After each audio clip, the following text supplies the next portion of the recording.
welcome to a new episode of Magna Madness. Today I'll be doing a video on spark plugs, finally. I've been saying I'm going to do this for ages and I haven't got around to it.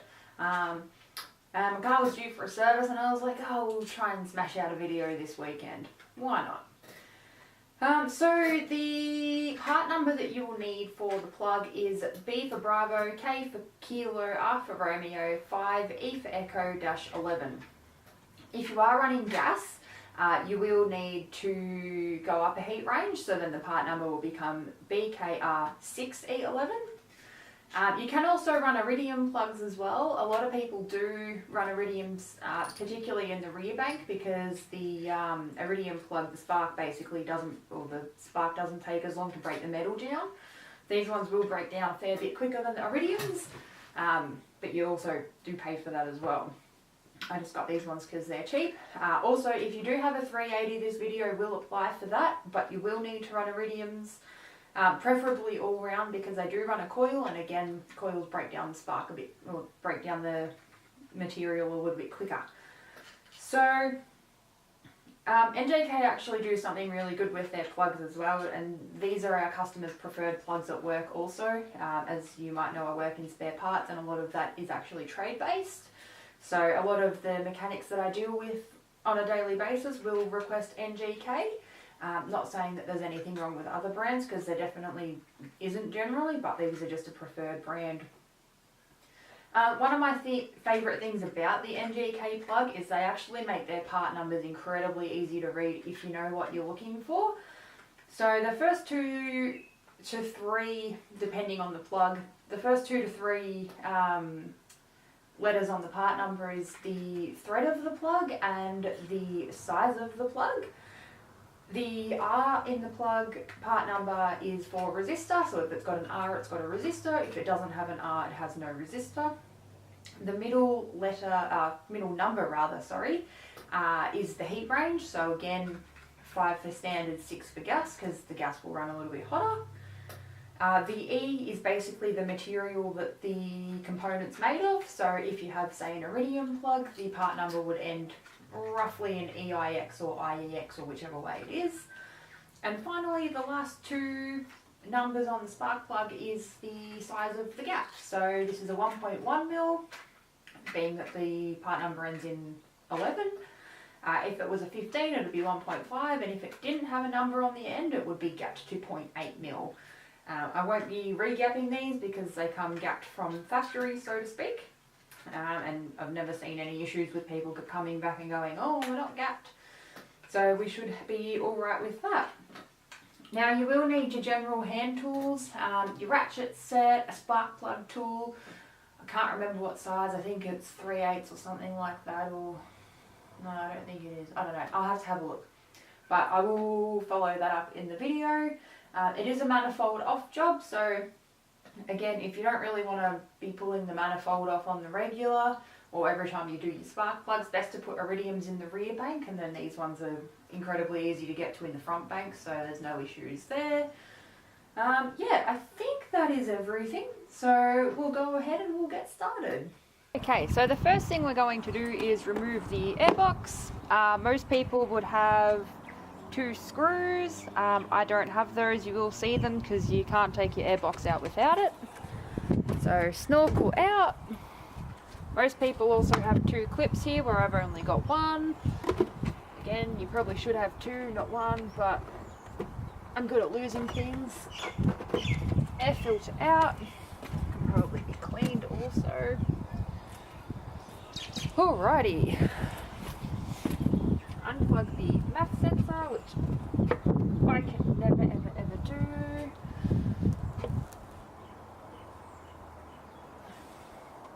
Babe.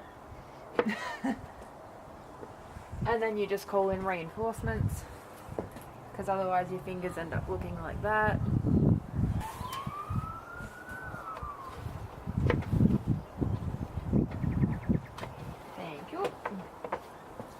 Is much the same as the rocker cover gasket video, in that we need to take the manifold off, of course.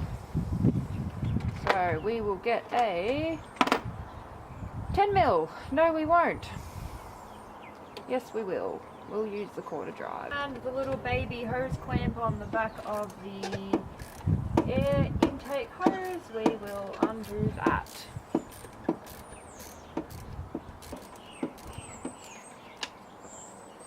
Once it's loose, just give it a bit of a jiggle. Unplug the vacuum hose and store it in a safe place for later. Or the front one. Righty, we'll do the front ones now because they're going to be the easiest before we take the manifold off.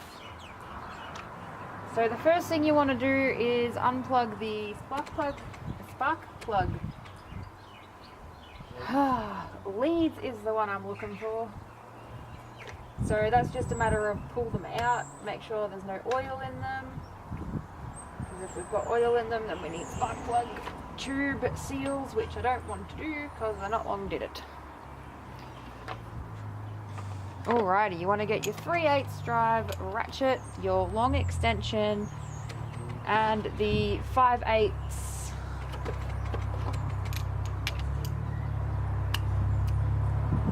and the 5/8 spark plug socket. And just crack them as you normally would with any other bolt.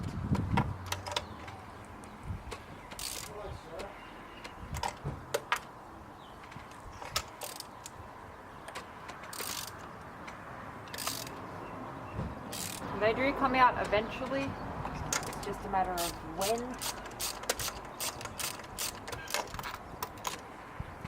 And that when is now. So they're an iridium plug that were in there, as you can tell from the part number is the EIX, not just the E. And they certainly look a little bit sad.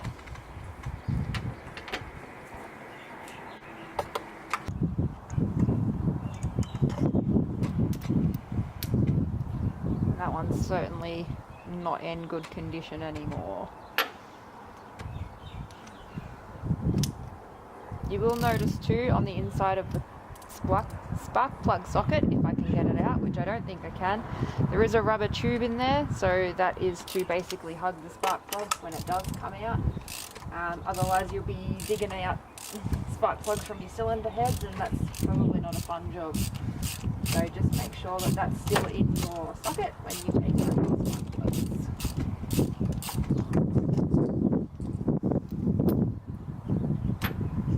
Alrighty, it's time to put in the new spark plugs.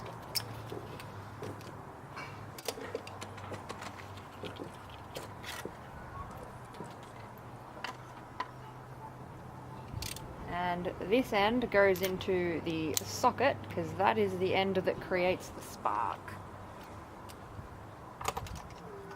And you just want to put them in hand tight for the first instance.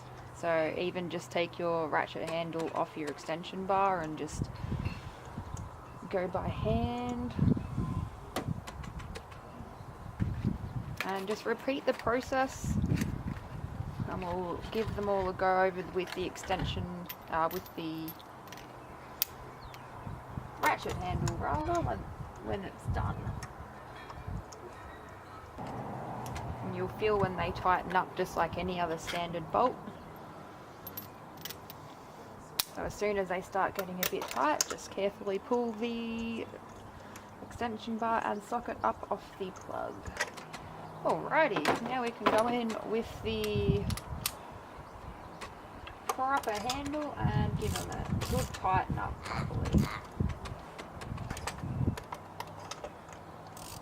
You don't want to over tighten them.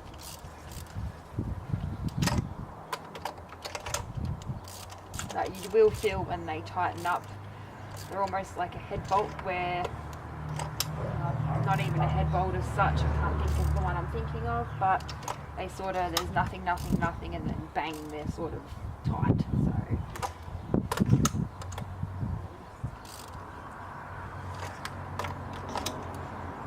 make sure they're all the same. Beautiful. And then we just put our leads back in, preferably in the right order. It is pretty easy to tell because they're all different lengths, so they'll only fit in one way. So so at least that's a positive.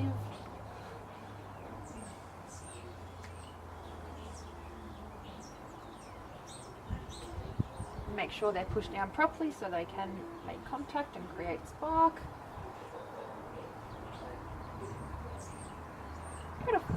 Now we'll work on the back. We move on to taking off the throttle body and the manifold. There are 4 bolts on the throttle body to undo, which are 8mm, not 10mm.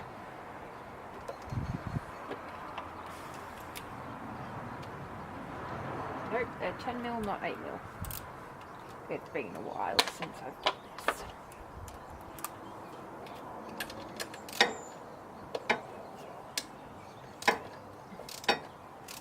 And they should crack fairly easily. If they don't, then they've been over tightened. And you want to take care to reuse the throttle body gasket in here as well. They are a reusable gasket, so save yourself a few bucks by taking care of it and not scoring it and scratching it.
You want to get the 2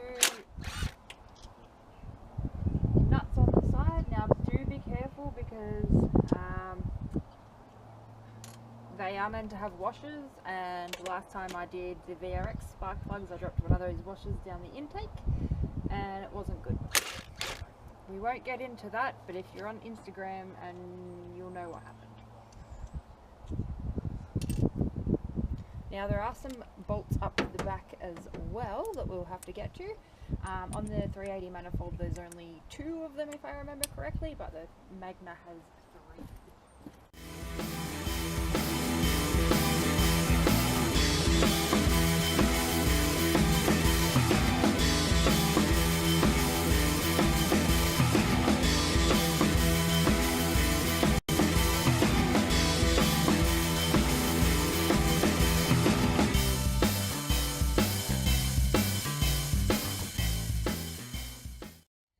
That should be all nice and loosey-goosey.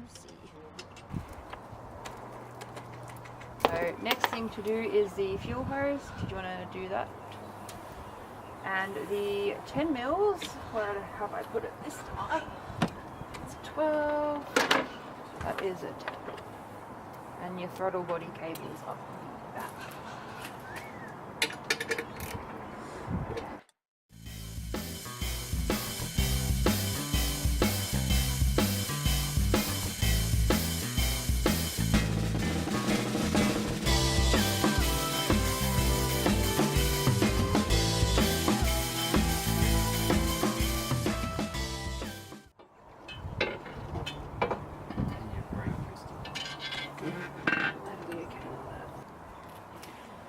Right, now the manifold's out the way, we can do what we did before.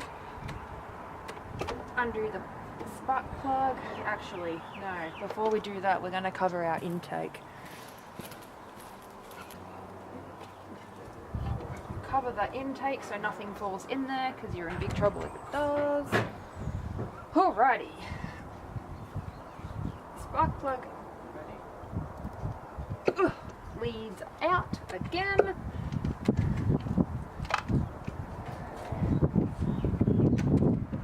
Pop them out the way, back in with our extension, And just like before in the front bank, only it's just a little bit further away.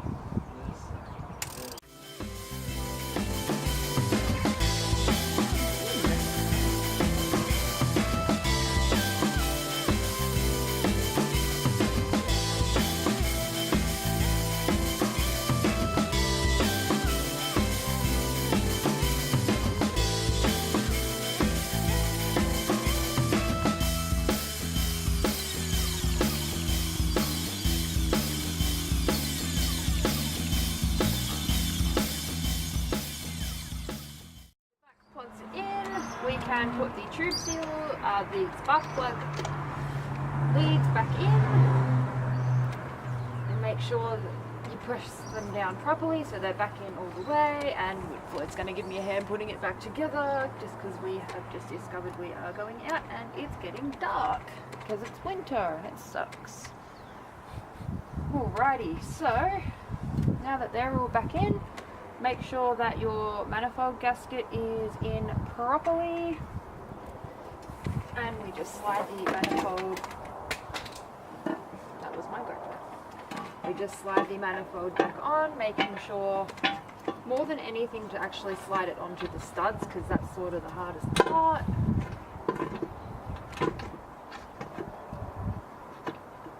Oh. Done.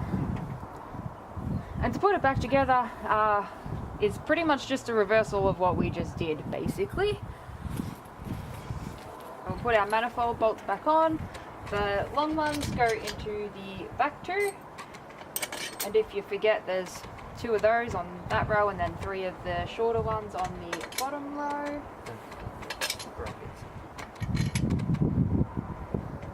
And then your nuts on the sides. Part I always forget that Floyd kindly reminded me. Brackets. Alright, so on this side, your reg back hose, plug that back in. And I'll make a start on the throttle body. Also on the back of the manifold we have the 2 bolts from before also, so you want to make sure they're done up, otherwise you will have a very unhappy car. Can you pass me those bolts please?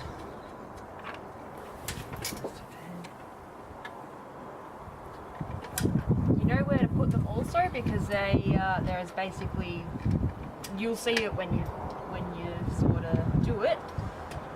I don't know the best way to describe it, but there's basically a bracket at the back of the manifold that is where it bolts into.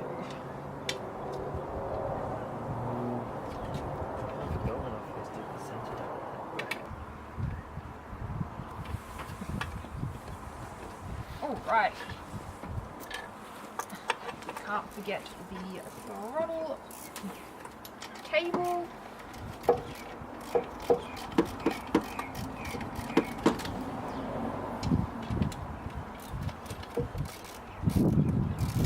And the earth cable.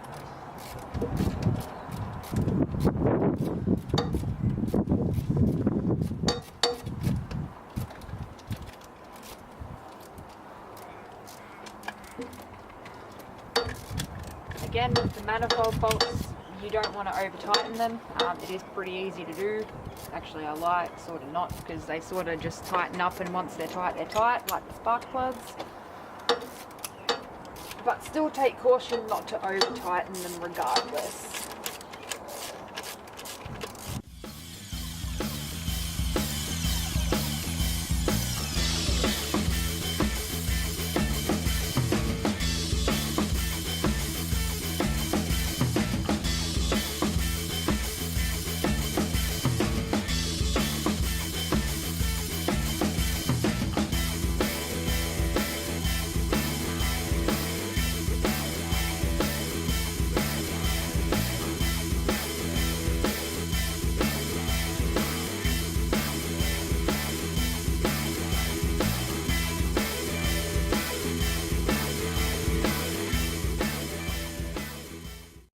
With the 10mm, I'll grab that off him and tighten the throttle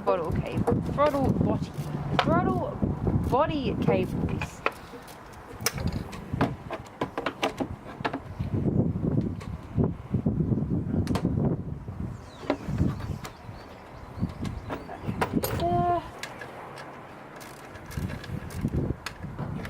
So adjust it as well. Give it a slack out. Not like that. Yeah, so you can feel it once it starts to pull. Mm-hmm. Yeah. There, then do it up.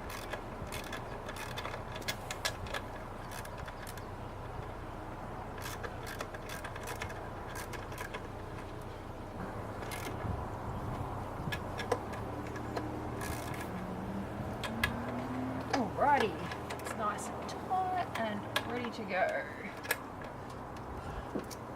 And now we'll put the MAF and the rest of the air intake box back in.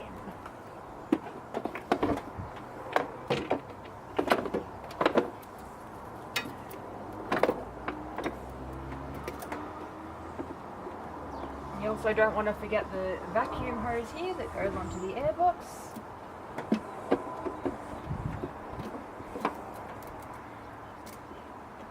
Like so. And just do up that little, well actually it's a very large hose clamp, but do up that hose clamp. Make sure that is in nice and tight. And we'll just put the air filter back in and start her up. Also, handy trick if you're not sure which way your air filter goes back in, just look for the dirtiest side. The dirtiest side faces the outside. Also means it's working.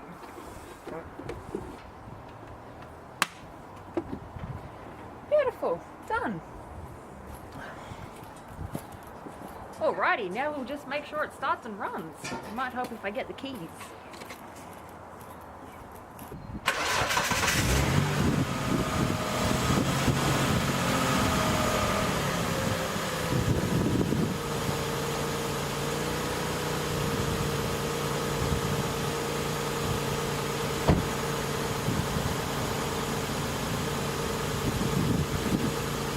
Awesome. I am very happy with that. That is the easiest it started in quite a long time. So yeah, I'm incredibly happy with that. So that, guys, is how you change your spark plugs. I hope this video helped. If you have any other suggestions for the future, drop them in the comments below. Thanks again for watching.